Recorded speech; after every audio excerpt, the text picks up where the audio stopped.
I am Monique Liston, and this is my Black story. Right now, the best description for my work is that I wake up every day a Black woman. I wake up, I see the world through the lens of being Black in America, being Black and woman in America.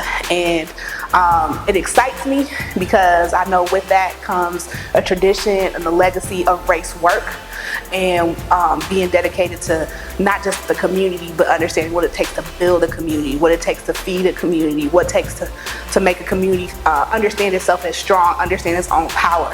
And so right now, I've just been living in that space. I educate, I innovate, I research, but at the end of the day, I'm showing up because I'm a Black woman, and that's really what's propelling me forward each day.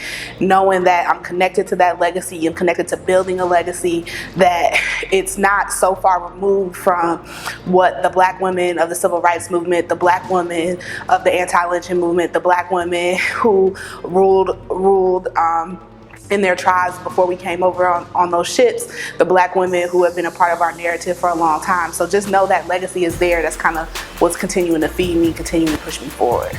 I think it's important for people to understand about me that my experience at a historically Black college has a lot to do with how I show up in the world. Being able to come from a predominantly white living area, high school, all of that, and going to a Black school helped me.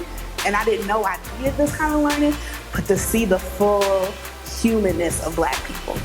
I think that we get so caught up in our regional differences, our area differences, that you're like, this is how Black people are, because this is how Black people are in my hood. But you get to go to a HBCU and you see every kind of Black person. Not only that, I went to HBCU in Washington, D.C. It's every kind of Black person that you could ever imagine. And I think that has raise the bar in what it means to promote what I call human dignity.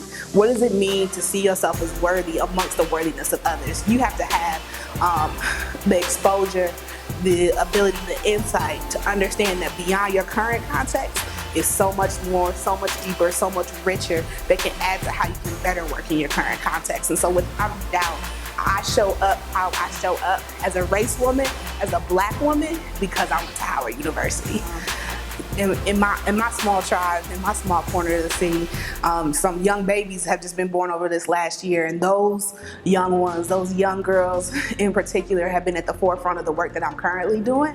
And it's forced me, I don't have children of my own, so it's forced me to kind of shift my perspective. I think maybe about a couple years ago, I would have never been a fan of, never been an advocate of like mass movement. We all need to get the same page. I never was that.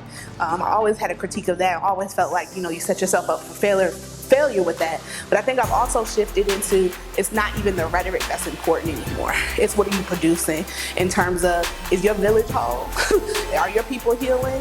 Are you putting something into the earth? Are you contributing resources to make your community thrive? Like, unless I see those things happening, we're not doing the work to do that we're supposed to be doing. So when I think about those young girls, those babies, those precious 1-year-olds that are walking around the city right now, I think about them having something. They're saying, we built this. There's this homeschool cooperative that we built.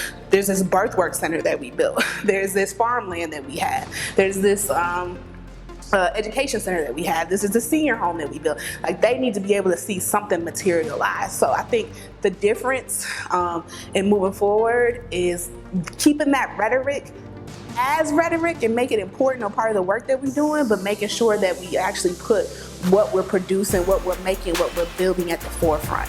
So it doesn't matter to me if you have 1,000 people at your march. What matters to me is, do you meet every Sunday and have a school that kids can come to learn about their history and culture? I think focusing on that is going to make sure that those young girls, those young people in 20 years actually have something to know that this generation before them was thinking about their future.